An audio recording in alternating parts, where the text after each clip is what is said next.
Bonjour à toutes et à tous, on se retrouve aujourd'hui comme d'habitude avec Joubi pour cette émission. Cette fois-ci c'est la numéro 4. C'est bien ça le Joubi? Buenos días, el pueblo. Ouais, c'est ça. C'est ça. C'est la Alors 4. cette émission, peut-être qu'on aura un invité surprise, c'est pas certain, on va voir au fil de l'émission, peut-être qu'il va venir. Je sais pas, t'as des nouvelles toi? Allô, commissaire Juve, c'est Fantomas à l'appareil. C'est compliqué, les gens sont très pris, tu sais. Eh oui, ils sont très pris, hein, mais bon. En plus, ils sont un peu cassés en quatre, je crois. Ils ont besoin d'aller se faire un peu manipuler. C'est sûr que c'est pas évident, hein. Qu'est-ce que tu veux faire? C'est Pas comme ça. toujours comme on veut. C'est comme ça. Ben justement, alors comment ne pas commencer cette émission en évoquant la victoire des Box face aux Bleus en quart de finale à la Coupe du Monde?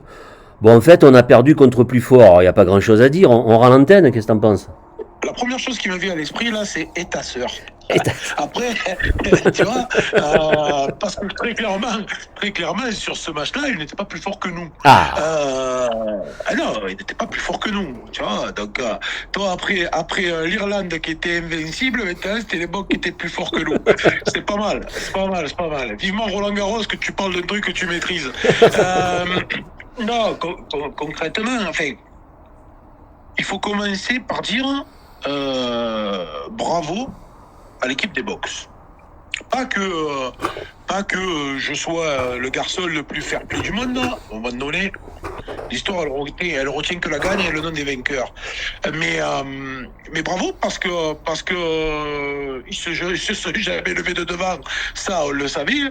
Ils ont été hyper, Piaf utiliserait le mot de pragmatique. Moi, je vais dire hyper opportuniste. mhm. Et puis à un moment donné, voilà, ils se marquaient un point de plus que l'équipe de France. Maintenant, objectivement, sur le jeu produit, cette équipe de France, elle était sur ce match-là au-dessus des Box. Elle a eu des lacunes dans le jeu haut, il faut se le dire, hein, parce qu'elle n'a pas été en mesure de gagner ce match-là toute seule. Au-delà de ça, mais je te connais tellement que je sais que tu vas me poser à un moment donné la question de Ben O'Keefe. Il n'a pas fait kiffer grand monde, Ben O'Keefe, en Ouais. tout cas en France. Mais et à un moment donné, je crois quand même que c'est ces garçons-là qui avaient déjà arbitré le match Irlande-Afrique du Sud. Oui. Et je crois que j'avais tapé déjà sur la question de l'arbitrage, notamment dans les 10 dernières minutes. Ce match de France Afrique du Sud, je l'ai regardé 3 fois. Ah. La troisième fois, j'ai pris le papier et un crayon et j'ai pointé les situations qui me semblaient incontestables et flagrantes. J'en ai 8 en première mi-temps avec des décisions, ou plutôt des non-décisions. Et ce qui me dérange encore plus, c'est que j'en ai 17 dans la deuxième période. Ouais, Alors, c'est énorme. ouais, ça fait 25. Écoute, parce que je n'arrive pas à faire l'addition, je te la fais. 25, c'est-à-dire que toutes les 3 minutes 30, prenons-le comme ça, hein, Mhm. toutes les 3 minutes 30, il y a une décision, je vais pas dire contestable, je parle de flagrante. Genre Jesse Krill qui plonge sur un joueur au sol, un hors-jeu de 2 mètres, de faute de Clerc, fait ce genre de choses-là, quoi. Alors quand tu perds un point, tu sais, c'est comme au boule. Quand tu perds 13-12, tu te dis putain, à la deuxième main, là, Eh oui. j'ai eu la boule, machin, truc, j'avais qu'à y taper, j'ai gagné, quoi. Ben, c'est exactement la même chose là. J'aurais préféré franchement qu'on en prenne 40, on se posait pas la question, on avait pas mal de tête. Et puis voilà, quoi qu'il se passe, même si O'Keefe il revenait sur ses décisions là maintenant et qu'il annonçait que effectivement il a été nul comme un chien, ce week-end je jouerai pas. Hein. Exactement. Donc voilà. Je t'avais dit avant le match, quoi qu'il se passe, lundi matin, on ira tous travailler, on est tous à l'autre palmé, quoi. Et à un moment donné, la seule réalité, c'est celle-là. Après, tu sais, je sais pas si tu le sais, mais remarque, mais le patron des arbitres mondiaux, tu sais qu'il est français. Tout à fait. Joël Juge, on ne peut pas le nommer. Ce que tu sais peut-être pas, c'est qu'il est en bagarre avec la Fédération française et notamment avec l'arbitrage. Et d'ailleurs, on peut particulièrement s'émouvoir d'avoir une Coupe du Monde en France et d'avoir un seul arbitre français, qui plus est Mathieu Rénal. Moi, j'ai une grosse pensée pour un garçon qui s'appelle Tual Trémini. Pas parce qu'il est chez nous, mais parce que clairement, c'est le meilleur arbitre français à l'heure actuelle et peut-être même un petit peu plus que français, pour pas dire dans le top 4, top 5 mondial. Ben, ce garçon-là, il aura peut-être la chance d'arbitrer Moldavie, Laponie en tournoi 10, quoi. Mais à un moment donné, je crois qu'il faut quand même être honnête. Hein. Une source que je ne citerai pas m'avait dit il y a plus de 6 mois que de toute façon, tu verras, on se fera trancher par l'arbitrage. Ben écoute, je sais pas si c'est le cas, mais j'ai plus d'hémorroïdes depuis dimanche soir, quoi. Ah, alors tu vois, tu disais que tu savais que j'allais te poser la question, mais peut-être pas où tu t'y attends en fait, parce que c'est vrai, parler l'arbitrage, on peut en parler, tu en as très bien parlé d'ailleurs, mais bon, comme tu l'as dit au début, moi je veux surtout pas remettre en cause la victoire quand même des Box, qui ont quand même fait un grand match, mais moi, écoute, j'ai jamais été joueur de haut niveau, toi oui. C'est pas dur à digérer quand même pour ces joueurs là, des suspicions d'arbitrage comme ça là, quand t'es joueur de haut niveau, tu sais que t'as perdu mais que finalement c'est pas trop normal que t'aies perdu là. C'est pas dur pour ces joueurs. Écoute, moi j'ai été joueur de haut niveau, comme tu le rappelles, mais c'était à l'apéritif. Et des arbitres, il n'y en a jamais trop, quoi. Tu vois, c'était éventuellement quelques applaudissements, et trucs comme ça, mais quand on attaquait la troisième bouteille de 2 ans. Mais bien sûr que c'est compliqué. Bien sûr que quand tu te fais voler, et on s'est fait voler avec Pierre au feu sur une finale contre Menton où on perd 9-3, alors qu'on a transpercé 8 fois, on est arrivé à 1 contre 1 avec l'arrière. 8 fois, le gars, il s'est couché sur le ballon, il a tué l'action, et il n'y a jamais eu pénalité pour nous. Donc évidemment que tu le digères pas bien, y compris à petit niveau. À haut niveau, je crois que c'est quelque chose, enfin là, il faut quand même reposer. Ils ont travaillé pendant 4 ans. Pour ça. Pour certains, c'est le rêve d'une vie d'être champion. Enfin, je pense pour tout le monde, mais d'être champion du monde. Et puis certains, je pense. Alors, on pourrait se dire, ouais, Dupont, Ramos, ils y seront la prochaine fois. Enfin, Eh oui. tu y es, ce genre de gars. Oui. Tu sais pas si tu reviendras un jour, quoi. Bien sûr. Et puis après, moi, j'ai une pensée émue pour des gosses comme Antonio, comme Taoufik Fenua. Eux, on sait qu'ils y seront pas. On sait qu'ils y seront pas. Et donc, à un moment donné, oui, ça va être compliqué. Oui, ça va filer mal de tronche. Après, ce sont des professionnels, ils vont être ramenés à la réalité du quotidien très très vite, puisque le top 14 reprend le 29. Alors certains auront besoin un peu de vacances. Ça fait écho avec ce que disait Mathieu Jalibert chez RMC, je crois, où là, lui, il va couper intégralement, il va même pas regarder les matchs et compagnie, et je le comprends. Et qu'est-ce que c'est ton plaisir? En plus de ça, le comble du cynisme, c'est de remettre au kiff, 2 points ouvrés les guillemets, je cite. Attends, c'est quoi la formule? Merde, elle m'échappe. Oui, pour mérite, ouais. Oh, pour le mérite. Ouais. Ah, mais fait, je referme les guillemets. Oh, alors là, écoutez-moi bien, les amis. Là, on est sur du foutage de gueule plus. Et très honnêtement, c'est pas rendre service à O'Keefe, hein. Parce que le gosse, là, il a quand même une pression sur la coque assez extraordinaire. Alors après, il va peut-être faire un très bon arbitrage, parce qu'il arbitre les Britons entre eux. Je considère que les Sudaf sont des Britons par extrapolation. Mais très honnêtement, enfin, fallait oser faire ça, quoi. Fallait oser faire ça, vraiment. Ouais. Je crois que, enfin, moi j'ai mal à mon sport parce que c'est le sport, c'est avant tout une passion, parce que je regarde entre 5 et 10 matchs par semaine, hein, parce que quand je regarde un match, j'ai papier et crayon, parce que j'ai vu une combinaison en touche ou un lancement de jeu qui m'a plu et que je veux comprendre comment il se passe. Enfin voilà, mais là, il faut quand même, parce que moi je veux bien et je l'ai dit, j'aurais pas fait la même émission que ce soir si on avait enregistré lundi, hein. Oui. Très clairement. J'aurais certainement parlé de sa maman, peut-être même de sa grand-mère, et certainement de sa sœur aussi. Mais très honnêtement, je veux dire, l'arbitrage sur cette Coupe du Monde, il est calamiteux. Il est calamiteux. Et quand c'est calamiteux pour notre sport, c'est terrible. C'est terrible parce qu'on est un sport où on ne peut pas jouer sans arbitre. Si t'es chez les pousseurs de citrouille, il y a 2 règles.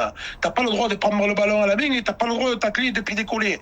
Allez, je te fais cadeau de la règle du hors-jeu, elle est tellement compliquée qu'il n'y en a qu'une. Mais quand même, là, on est obligé de les avoir. Mais là, ils rendent pas service à notre sport. Et on a bon air quand on explique à nos petits de l'école des écoles de rugby, je dis pas que Pierre Feu, de France entière, qu'il faut respecter l'arbitre et qu'il faut respecter les règles. Et quand tu regardes, tu te dis ouais, mais monsieur O'Keefe, il a pas trop respecté le jeu et les règles. Eh ben ouais. Alors écoute, quelques mots rapides, parce que tu sais que le temps passe, sur les autres quarts, avec notamment, on a eu droit à un extraordinaire Irlande-Nouvelle-Zélande, qui je crois savoir, qui a bien été arbitré, il me semble. C'était l'autre finale avant l'heure, celle-là, mais bon. Donc alors, qu'est-ce que t'en penses de ces autres quarts, rapidement? Mais écoute, j'en pense que Barnes, il fait un arbitrage très, j'ai trouvé très beau. Alors, ouais, il y a cette en avant d'Aaron Smith, ouais, faut arrêter. Si on veut trouver, après, tu sais, sur Ouais, tu trouves si toujours, trouver, bien sûr. Bah, oui. Après, c'est pour ça que je parlais tout à l'heure de situation flagrante. Tu vois, je ne l'ai pas évoqué, mais comment on peut ne pas avoir un appel du TMO sur les 2 charges de Krill ou sur le déblayage de Dutoit? Parce que de 2 choses l'une, soit le TMO il a appelé O'Keefe et c'est O'Keefe qui a laissé pisser et ça pose la question de la déontologie, soit il n'a pas appelé et ça pose la question de la déontologie. Tu vois, voilà. Après, il était peut-être en Roland Garros avec 3 traves brésiliens, je sais rien. Mais enfin, bon, voilà. Mais sur les autres quarts, très honnêtement, moi j'avais quasiment tout juste. Hein. J'avais quasiment tout juste. Je t'avais annoncé la semaine dernière la victoire des Argentins. Oui. Je disais que ces Gallois c'était des pétros. Je t'avais annoncé la victoire des Blacks. Je t'avais annoncé la victoire des Fidji, ils viennent mourir à 3 pauvres points. Ouais. Mais là encore, avec quelques décisions qui sont en tout cas, qui peuvent interpeller. Et l'équipe, je t'avais annoncé l'équipe de France qui perd un point. J'étais pas loin de faire le grand chelem. Ça m'aurait arrangé niveau finance, parce qu'il y avait un joli petit billet en cours. Mais tant pis, il est pas tombé du bon côté de l'escarcelle, c'est le jeu m'a pas voulu ça. Mais sur le Nouvelle-Zélande, Irlande, ouais. je sais pas si on a retrouvé les Blacks, hein. Moi, tu sais ce que je pense un petit peu Black. Ouais. Après, elle a montré qu'elle était capable de jouer à ce niveau-là. Sera-t-elle en capacité de renouveler la performance, et notamment ce week-end, parce qu'ils n'ont pas encore gagné contre les Argentins. Ils n'ont pas encore gagné. Personne ne voit les Argentins.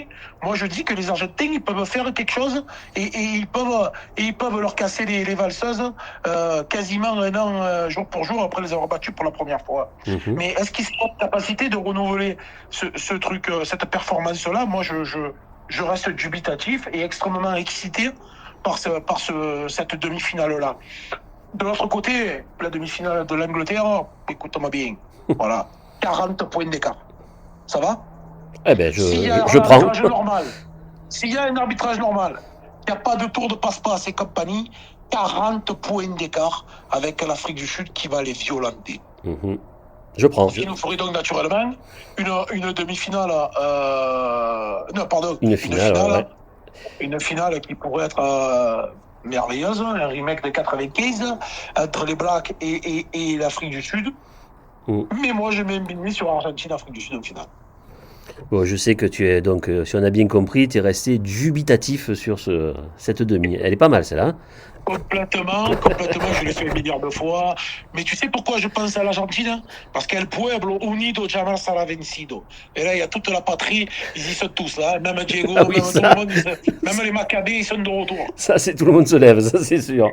Bon, écoute, rapidement, on peut pas se quitter sans évoquer la prochaine rencontre du RCP. Donc, je crois que c'est face au Bossé à 15h dimanche au stade Loulou-Gaffre. Un beau rendez-vous là, non? Écoute, Pierre Feu fait un joli petit début de saison. On a gagné à l'extérieur dimanche à Pertuis là-bas, 16-15. Très bien, hein, Pertuis demi-finaliste l'année dernière. On est actuellement 4e, le Bossé est 2e, derrière Sifour qui est invaincu pour l'instant. Mais ça peut encore venir à la maison, on est allé chez eux. Et donc on va se faire un joli 4e contre le 2e, même si... On est après 4 journées, le classement, ça ne veut pas dire grand-chose. Mais voilà, écoute, ça devrait être sympa. On espère que la pluie ne sera pas ça me fait bizarre de dire ça, tant tous les jours j'espère qu'il va flotter quand je vois la truche de mon pauvre lac de Basse, hein. mais on espère qu'il commencera à tomber à bassine à partir de lundi, quoi, tu vois, de manière à avoir un bon match de rugby, à avoir du monde. Il y a pas mal de potes et ça me fait penser à mon ami Cubi de Signe qui m'a dit oh, si tu es au stade dimanche, tu me dis et je descends de Signe. Eh ben. Donc voilà, on pourrait se retrouver avec quelques poteaux et ça peut être sympatoche dimanche, ouais. Bon, bah écoute, c'est sympa, donc merci pour tes analyses. Tu sais qu'on se quitte toujours avec une citation. Alors celle-ci, elle est d'Aldo Guarin, que tu dois connaître. C'est british. Parrain de la création du rugby club de Pierrefeu. Ah ben voilà, ben regarde, alors, il a dit, c'est british, ils ont beau avoir inventé le jeu, je ne les trouve pas bien futés. Ah ben écoute, alors là, Aldo, t'as vu juste, parce que pour faire plus con qu'un Briton, il en faut une seconde, quoi. Allez, Giubi, merci pour cette émission et on se retrouvera pour parler un petit peu de ces demi-finales et de l'affiche de la finale. Juste un petit mot avant de finir, Je t'en prie. chérie. Un petit mot doux, une fois n'est pas coutume, pour la femme de ma vie qui se farcit ses émissions alors qu'elle ne comprend pas un béni au rugby, pas cher. Mais voilà, elle se fait un point d'honneur à nous écouter, donc je l'embrasse. Ah, c'est elle donc. Ah, d'accord, c'est elle. Et je t'interdis de le faire. Allez, ben merci et à bientôt. Et la bise à tout le monde de sa famille. Ça roule, ça sera fait. Ciao.